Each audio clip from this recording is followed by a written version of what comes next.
नमस्कार मित्रांनो, मी Praveen Khairnar, stock market trainer आणि कन्सल्टंट। आज आपण अतिशय महत्त्वाच्या विषयावर चर्चा करणार आहोत आणि ते म्हणजे डिलिव्हरी ट्रेडरला कायम सतावणारा प्रश्न। तो म्हणजे स्टॉकमध्ये एंट्री घेतली आणि तिथून स्टॉक खाली आला, आता किती थांबायचं? स्टॉप लॉस लावायचा, लॉस बुक करायचा की होल्ड करायचा?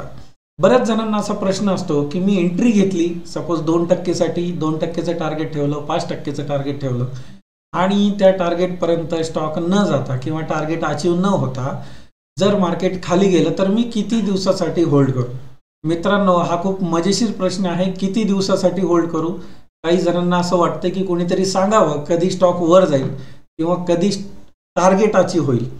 परंतु मित्रांनो, स्टॉक मार्केटमध्ये आजपर्यंत कुणीही असा सांगणारा निर्माण झाला नाही किंवा आला नाही की जो स्टॉकमध्ये तुमचं टार्गेट कधी अचीव होईल हे सांगू शकेल। कारण टार्गेट कधी अचीव होईल किंवा स्टॉप लॉस कधी हिट होईल हे आजपर्यंत त्याचा एक्झॅक्ट टाइम फ्रेम कुणीही सांगू शकलेलं नाही किंवा सांगू शकणार नाही। कारण मित्रांनो, मार्केट आपल्या हातात नाहीये।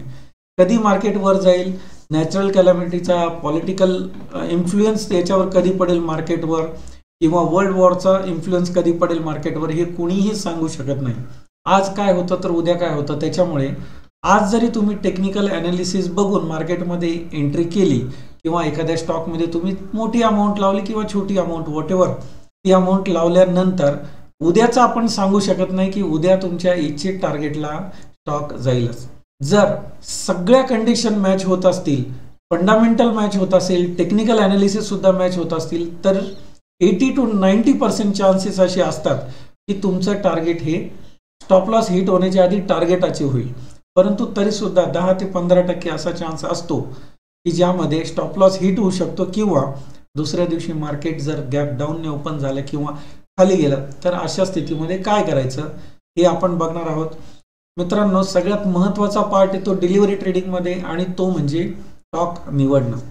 तुम्ही कोणत्या कंपनीचे स्टॉक घेत आहात ते सगळ्यात महत्त्वाचं आहे आणि तिथं जर तुमची चूक झाली तर मग घाबरण्याची गोष्ट आहे। हे समजून घेण्याच्या आधी आपण बघूया निफ्टी आणि बँक निफ्टीचा चार्ट, थोडंसं त्याचं ॲनालिसिस बघूया। कारण गेल्या काही दिवसापासून निफ्टी किंवा बँक निफ्टी क्रॅश झालं होतं, मार्केट अगदी पडत होतं, लोक पुन्हा घाबरले होते 2008 सारखं काहीतरी होईल। त्यानंतर थोडीशी रिकव्हरी झाली, पुन्हा आता ती रिकव्हरी कम्प्लिटली झाली असं नाही म्हणू शकत। याचं कारण की मार्केट एक कन्सॉलिडेशन फेजमध्ये आहे। मे बी इथून मार्केट पुन्हा खाली पडू शकतं किंवा मार्केट इथून पुन्हा वर सुद्धा जाऊ शकतं। आपल्या समोर आहे निफ्टीचा चार्ट। मी मागच्या माझ्या सगळ्या व्हिडिओजमध्ये सांगितल्याप्रमाणे साधारणतः 18450 ही सपोर्ट लेवल होती निफ्टीची। त्या निफ्टीने ती सपोर्ट लेवल घेऊन त्याला रिस्पेक्ट देऊन निफ्टी परत वर गेला तो 19230 पर्यंत। त्यानंतर पुन्हा खाली आला, पुन्हा गॅप डाऊनने मार्केट आणि आजची जर लेवल बघितली, आज 2 नोव्हेंबर 2023 आजची जर लेवल बघितली तर निफ्टी क्लोज झालेला आहे 19145 मध्ये। मित्रांनो, ही जी लेवल आता मी तुम्हाला सांगतो 19262 किंवा 63 ही लेवल क्रॉस झाल्यानंतर समजायचं आहे की निफ्टी रिकवर होतोय आणि जोपर्यंत 19265 ते 18450 या लेवलमध्ये किंवा या रेंजमध्ये निफ्टी फिरतोय तोपर्यंत रिकव्हरी समजायचं नाहीये। मार्केट हे साइडवेजमध्ये असणार आहे। तुम्हाला यामध्ये लॉंग टर्मसाठी नाही परंतु शॉर्ट टर्मसाठी छोटे छोटे पॉईंट घेऊन जे ऑप्शन फ्युचर करतात त्यांच्यासाठी फक्त चान्स आहे, तेही म्हणजे 5 पॉईंट, 10 पॉईंट, 15 पॉईंट असे छोटे टार्गेट ठेवून जर तुम्ही काम केलं तर तुम्हाला प्रॉफिट मिळू शकतो। अदरवाइज डिलिव्हरी ट्रेडरसाठी वेट अँड वॉच। दुसरा आपण बघूया निफ्टी, बँक निफ्टी। बँक निफ्टीचं पण जर बघितलं तुम्ही तर बँक निफ्टीला सुद्धा हा सपोर्ट होता। त्या सपोर्टला मार्केट जाऊन 42,630-31 हा सपोर्ट होता। त्या सपोर्ट पासून मार्केट वर गेलेला आहे। थोडंसं खाली घेतो मी, 42,210-11 इथून मार्केट वर गेलंय। थोडीशी रिकव्हरी वाटायला लागली होती लोकांना, परंतु रिकव्हरी नाहीये। जसे मी लास्ट टाइम सुद्धा सांगितलेलं होतं, रिकव्हरी कधी होणार? 43,570 क्रॉस केल्यानंतर रिकव्हरी होणार। ही रिकव्हरी झाल्यानंतर मार्केटला भरपूर पुढे स्कोप आहे। 44,700 तो क्रॉस झाल्यावर 46,280 आणि तो क्रॉस झाल्यावर मग देयर इज नो लिमिट। तर पुन्हा तेच 43,553 आणि 42,211 या रेंजमध्ये जर मार्केट फिरत असेल, म्हणजे ही जी रेंज आहे या रेंजमध्ये जर मार्केट फिरत असेल तर इंट्राडे करणाऱ्यांसाठी चान्स आहे। 10-20 पॉईंटचे मूवमेंट तर डेलीमध्ये होतेच आणि त्या मोमेंटमध्ये तुम्ही प्रॉफिट कमवू शकता. एल्स जर लॉंग टर्मसाठी तुम्ही असाल, होल्डिंग जर असेल तुमची, तर थांबावं लागतं. किंवा आत्ताची पोझिशन तशी नाही की कुठल्या तरी स्टॉकमध्ये लॉंग टर्मसाठी एंट्री घ्यावी, कारण की आत्ता मार्केट हे कॉन्सॉलिडेशन फेजमध्ये आहे. ते किती दिवस राहील हे तर आपण सांगू शकत नाही, परंतु दरवर्षी साधारणतः दिवाळी, ख्रिसमस या पिरियडमध्ये मार्केट हे पडतंच, क्रॅश होतंच आणि त्यानंतर काही दिवस कॉन्सॉलिडेशनमध्ये असतं. तोपर्यंत बजेट येतो, बजेट नंतर मग मार्केट पुन्हा ग्रिप घ्यायला सुरुवात करतो. तर मित्रांनो, अशा पद्धतीने हे निफ्टी बँक निफ्टीचा आता आपण बघूया. स्टॉक जर पडला, एखाद्या स्टॉकमध्ये एंट्री घेतली, कोणताही स्टॉक आपण घेऊया, सगळ्यांना खडसावणारा, सगळ्यांना त्रास देणारा स्टॉक सध्या झालेला आहे तो म्हणजे विप्रो. विप्रोमध्ये फार जणांचं म्हणणं आहे की आम्ही खूप अडकलेलो आहे. बऱ्याच जणांची 700ला एंट्री आहे आणि 700च्या जवळपास एंट्री आहे आणि त्याच्यानंतर आत्ता जो स्टॉक आलेला आहे तो कम्प्लिटली 300-400च्या रेंजमध्ये मार्केट फिरतंय. अशा स्थितीमध्ये काय करायचं मित्रांनो? जसं मी सांगितलं, जर तुम्ही डिलिव्हरी ट्रेडिंग करत असाल तर डिलिव्हरी ट्रेडिंगमध्ये सगळ्यात महत्त्वाचं असतं ते म्हणजे कंपनी चांगली सिलेक्ट करणं. कंपनी सिलेक्ट झाल्यानंतर पुढचा पॉईंट असतो तो म्हणजे टेक्निकल ॲनालिसिसचा. एकदा कंपनी चांगली सिलेक्ट झाली की टेक्निकल ॲनालिसिसनुसार तुम्हाला प्रॉपर एंट्री शोधणं आणि प्रॉपर एंट्री झाल्यानंतर टार्गेटची वाट बघणं. इथं जे सुज्ञ लोक असतील, जे स्टॉप लॉस लावत असतील किंवा तुम्हाला जर स्टॉप लॉस लावण्याची सवय असेल तर स्टॉप लॉस लावून तुम्ही मार्केट खाली पडताय, तुम्ही तुमचं कॅपिटल हे फ्री करून घेऊ शकतात, स्टॉप लॉस लावून बाहेर पडू शकतात. अदरवाईज जर तुम्ही लॉंग टर्मच्या हिशोबाने किंवा इन्व्हेस्टरच्या अँगलने जर तुम्ही विचार करत असाल तर कोणत्याही स्टॉकमध्ये, मी विप्रो हा फक्त एक्झाम्पल म्हणून घेतलेला आहे, मी विप्रोबद्दल इथं माझं ॲनालिसिस मांडत नाही आहे. या ठिकाणी मी ॲनालिसिस फक्त मांडतोय ते म्हणजे स्टॉकमध्ये एंट्री घेतल्यानंतर जर मार्केट खाली गेलेलं आहे आणि तुमचा वेटिंग पिरियड वाढला तर तुम्ही काय कराल. मित्रांनो, त्याला 2 ऑप्शन आहे. एक तर एंट्री करताना तुम्ही स्टॉप लॉस लावा, छोटा लॉस काढून बाहेर पडा. आणि जर माझ्यासारखं तुम्हाला जर स्टॉप लॉस लावण्याची सवय नसेल तर आणि मार्केट जर खाली गेलेलं आहे तर 2 गोष्टींवर विश्वास ठेवा. पहिली गोष्ट ती म्हणजे निवडलेली कंपनी चांगली आहे की नाही हे तुम्ही बघून घेणं गरजेचं आहे. ज्यावेळेस तुम्ही एखाद्या कंपनीमध्ये इन्व्हेस्टमेंट करताय म्हणजे त्या कंपनीचे स्टॉक घेताय त्यावेळेस त्या कंपनीच्या रिलेटेड काही निगेटिव्ह न्यूज आहे की नाही हे बघणं खूप गरजेचं आहे. हा झाला फंडामेंटल स्टडी. गेल्या 3-5 वर्षाचा कंपनीचा ग्रोथ रेशो काय आहे, कंपनीचा प्रॉफिट किती होतोय हे बघणं गरजेचं आहे. त्याच्यानंतर टेक्निकल ॲनालिसिसनुसार आत्ता तुम्हाला ब्रेकआउट दिसतोय का, रेजिस्टन्सच्या जवळ आहे का, जिथं तुम्ही एंट्री करत आहात तो रेजिस्टन्सच्या पॉईंटच्या जवळ आहे का ती एंट्री हे बघणं गरजेचं आहे. सपोर्टच्या जवळ आहे का ते बघणं गरजेचं आहे. आणि त्या ठिकाणी जर तुमचं टेक्निकल ॲनालिसिस सांगत असेल की तुम्ही एंट्री घेऊ शकतात तरच एंट्री घ्या. आणि एवढं सगळं करून जर मार्केट डाऊन गेलं आणि तुम्ही स्टॉप लॉस लावलेला नाही तर मित्रांनो वाट बघायला काहीच हरकत नाही. आपल्याला असं वाटतं किंवा आपल्यापैकी बऱ्याच जणांना असं वाटतं की मी आता एंट्री केली आहे. एंट्री केली म्हणजे काय, तुम्ही एखाद्या कंपनीचे स्टॉक परचेस केले म्हणजे तुम्ही पार्टनर झालेला आहात. आता तुम्ही पार्टनर झालाय त्या कंपनीची आणि कंपनीच्या स्टॉकची प्राइस खाली आली तर एक विश्वास ठेवा, तुम्ही जर खरोखर फंडामेंटल बघून आणि टेक्निकल ॲनालिसिस बघून जर एंट्री केलेली असेल तर घाबरून जाण्याची गरज नाही. वाट बघा. काही लोकांना असं वाटतं की आता हा स्टॉक कधी वर येणारच नाही आयुष्यात. तसं नाही. इन्व्हेस्टरच्या अँगलने विचार करा. आज नाही, उद्या नाही, परवा, महिना, 2 महिने, 3 महिन्यांनी का असेना, 6 महिन्यांनी का असेना तो स्टॉक परत वर येईल. तोपर्यंत इन्व्हेस्टरच्या अँगलने विचार करून थांबा. ज्यावेळेस तुम्ही बँकेमध्ये FD करतात, बँकेत FD केल्यानंतर तुम्हाला 8 वर्षानंतर डबल मिळतं, लक्षात घ्या. परंतु कंपाऊंडिंगच्या साह्याने जर तुम्ही ट्रेडिंग करत असाल 5%चं, 2%चं, अगदी 1-1% जरी तुम्ही ट्रेडिंग करत असाल तरी तुम्हाला पुढील 3 ते 4 वर्षामध्ये डबल अमाऊंट करता येणं सहज शक्य आहे. तशा स्थितीमध्ये जर एखादा स्टॉक तुमचा 4-6 महिने जर अडकला, तुमचा वेटिंग पिरियड जर वाढला तर मला असं वाटतं आपण थांबायला काहीही हरकत नाही. याचं कारण कायम लक्षात घ्या. कोरोनाचा पिरियड आठवा, ज्यावेळेस मार्केट इतकं खाली पडलेलं होतं. आपण थोडासा सेम चार्ट आपण बघूया आणि तो पिरियड बघूया ज्यावेळेस मार्केट पडलं होतं 2020चा.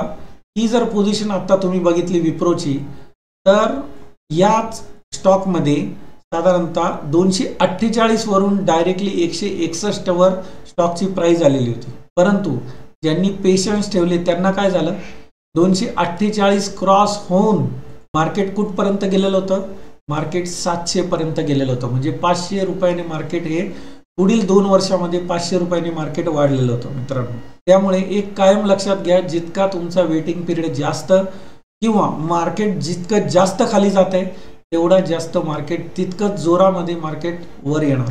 आणि सपोज तुम्ही 10%, 20%, मी म्हणतो 25% तुम्ही खाली आहात किंवा 25% तुम्ही निगेटिव्ह आहात असा जरी विचार केला तरी येणाऱ्या काळामध्ये जर स्टॉक तुमचा चांगला असेल, तुम्हाला कायम हे चेक करणं गरजेचं आहे स्टॉक बद्दल काही निगेटिव्ह न्यूज आहे की नाही. कारण आरकॉम, येस बँक याच्यासारखं काही व्हायला नको हे पाळणं गरजेचं आहे. तशा पद्धतीने जर काही निगेटिव्ह न्यूज नसतील त्या स्टॉक संदर्भात, त्या कंपनी संदर्भात, तर वाट बघायला काही हरकत नाही. वाट बघा आणि एवढा विश्वास ठेवा फक्त तुम्ही घेतलेल्या एंट्रीवर की ज्या ठिकाणी तुम्ही एंट्री घेतलेली आहे त्याच्यापेक्षा तुम्हाला जास्त ती कंपनी नक्कीच मिळवून देईल.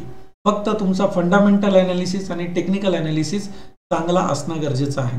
आणि सपोज अगदी शेवटचा पर्याय, जर तुम्हाला वाट पण बघायची नसेल, तुम्हाला जर असं वाटत असेल की स्टॉप लॉस पण मी लावला नाही, मी 10% निगेटिव्ह आहे, 15% निगेटिव्ह आहे, तर मी वापरणारी मेथड तुम्हाला मी फक्त सजेस्ट करू शकतो. वापरायची की नाही तो तुमचा प्रश्न आहे. या स्थितीमध्ये मित्रांनो काय करा, 50% अमाऊंट किंवा 50% स्टॉक तुमचे सेल करून टाका, लॉस बुक करा. 50% स्टॉक तसेच ठेवा, 50% अमाऊंट रिलीज करून घ्या आणि त्या रिलीज झालेल्या अमाऊंटवर दुसऱ्या स्टॉकमध्ये ट्रेड करा. त्या रिलीज झालेल्या अमाऊंटवर जर तुमच्याकडे दुसरा फंड नसेल तरचा हा बॅकअप प्लॅन आहे. तुम्ही दुसरी अमाऊंट टाकायचीच नाही असं जर तुम्ही ठरवलेलं असेल, म्हणजे बरेच लोक काय करतात, ज्यावेळेस मार्केट खाली येतं त्यावेळेस ॲव्हरेज करतात. तर ॲव्हरेज करण्यासाठी तुम्हाला नवीन अमाऊंट लागते. जर ती अमाऊंट तुमच्याकडे नसेल, तुम्हाला टाकायची नाही आहे, तर बेस्ट वे तुम्ही 50% स्टॉक सेल करा. तुमच्याकडे एक्झाम्पल म्हणून सांगतो, जर 100 क्वांटिटी असेल 50 क्वांटिटी सेल करा लॉसमध्ये सेल केल्यानंतर जी काही अमाऊंट तुम्हाला निघते त्या अमाऊंटवर तुम्ही पुढचा दुसरीकडे तुम्ही छोटे छोटे ट्रेड करा आणि प्रॉफिट कमवायला लागा. आधीचा तुमचा जो ट्रेड आहे, जो पहिला ट्रेड तुमचा असेल तो निगेटिव्ह असेल, तो किती दिवस निगेटिव्ह राहील, तो ज्यावेळेस पॉझिटिव्ह येईल त्यावेळेस तुम्ही त्यामधून जेवढा लॉस आधी झालेला होता तो लॉस सुद्धा त्यामधून रिकवर करा आणि जी आधी तुम्ही अमाऊंट काढलेली आहे त्या अमाऊंटमधून तुम्ही रेग्युलर प्रॉफिट तर कमवताच आहात. अशा पद्धतीने तुम्ही मार्केट निगेटिव्ह गेल्यानंतर सुद्धा त्याला पॉझिटिव्ह करू शकतात किंवा त्याच्यामधून सुद्धा तुम्ही पैसे कमवू शकता. आणि एक शेवटचा पर्याय म्हणून जे ऑप्शन ट्रेडर आहेत, जनरली डिलिव्हरी ट्रेडिंग करणारे ऑप्शन ट्रेडिंग करत नाही, परंतु तरी सुद्धा जर तुम्ही ऑप्शन ट्रेडिंग करत असाल, तुम्हाला त्याच्यामध्ये नॉलेज असेल आणि वेळ असेल, तर काय करायचं, तर तुम्ही प्लेज करायची, सरळ अमाऊंट प्लेज करा. म्हणजे प्लेज केल्यानंतर जर फॉर एक्झाम्पल तुम्हाला 1 लाख रुपयाचे तुम्ही शेअर घेतलेले असतील आणि अमाऊंट प्लेज केली, अमाऊंट प्लेजवरचा सेपरेट व्हिडिओ मी एखाद दिवशी पोस्ट करेलच, परंतु अमाऊंट प्लेज करणं म्हणजे ब्रोकरकडून तुम्ही लोन घेणं असा त्याचा अर्थ होतो. तुम्ही तुमचे शेअर मॉर्गेज ठेवतात आणि त्याच्या अगेन्स्टमध्ये तुम्हाला 70-80% लोन मिळतं. 1 लाखाचे तुम्हाला 70,000-80,000 रुपये मिळतील. त्या 70-80,000 रुपयावर तुम्हाला फ्युचर सेल करता येतो किंवा ऑप्शनमध्ये तुम्ही सेलिंग करू शकतात. बाईंग नाही करू शकत, परंतु सेलिंग करू शकतात. त्या सेलिंगच्या जोरावर सुद्धा मार्केट जर पडतच आहे तर सेलिंग करून तुम्ही थोडे पैसे कमवायला सुरुवात करा. तुमचा आधीचा ट्रेड इंटॅक्ट ठेवा ॲज इट इज. तो ज्यावेळेस पॉझिटिव्ह येईल त्यावेळेस घेतलेली अमाऊंट ती परत अनप्लेज करा. अनप्लेज करून पुन्हा तुमचा जो मूळ ट्रेड आहे तो ट्रेड पॉझिटिव्हमध्ये म्हणजे प्रॉफिटमध्ये एक्झिट करा. म्हणजे काय होतं की एकाच अमाऊंटवर तुम्ही 2 प्रकारे ट्रेडिंग करतात, 2 वेगवेगळ्या स्क्रिप्टमध्ये ट्रेडिंग करतात आणि प्रॉफिट कमवतात. तर मित्रांनो, आजचा व्हिडिओ आपण इथंच थांबूया. होपफुली तुम्हाला समजलं असेल की जर तुम्ही स्टॉक घेतला आणि तो जर निगेटिव्ह गेला तर काय करायचं. त्यामुळे घाबरून जाऊ नका, चिंता करू नका. तुम्ही कधीही मला कॉल करू शकतात. माझा नंबर आहे 9766442921. जर तुम्हाला काही सजेशन पाहिजे असेल, 20, 25, 30% जर तुम्ही निगेटिव्ह गेले असाल तर काय करायचं हे मी तुम्हाला निश्चितपणे तुमच्या पर्टिक्युलर स्टॉकवर गाईड करू शकेल. यासाठी तुम्ही कधीही मला कॉन्टॅक्ट करू शकतात. नेहमीप्रमाणे पुन्हा एकदा तुम्हाला आठवण करून देतो, 2 डिसेंबर आणि 3 डिसेंबरला लोणावळा येथे आपला फायनान्शियल मास्टरी वर्कशॉप आहे. त्या वर्कशॉपमध्ये तुम्हाला 10 मार्गाने स्टॉक मार्केटमधून कसे पैसे कमवता येतील याचं नॉलेज मिळणार आहे, याचं ट्रेनिंग मिळणार आहे. त्या वर्कशॉपची कॉस्ट आहे 5,000 रुपये. त्या 5,000 रुपयामध्ये तुम्हाला 2 दिवसाचं जेवण, त्याचबरोबर स्टे सुद्धा असणार आहे आणि ट्रेनिंग सुद्धा असणार आहे.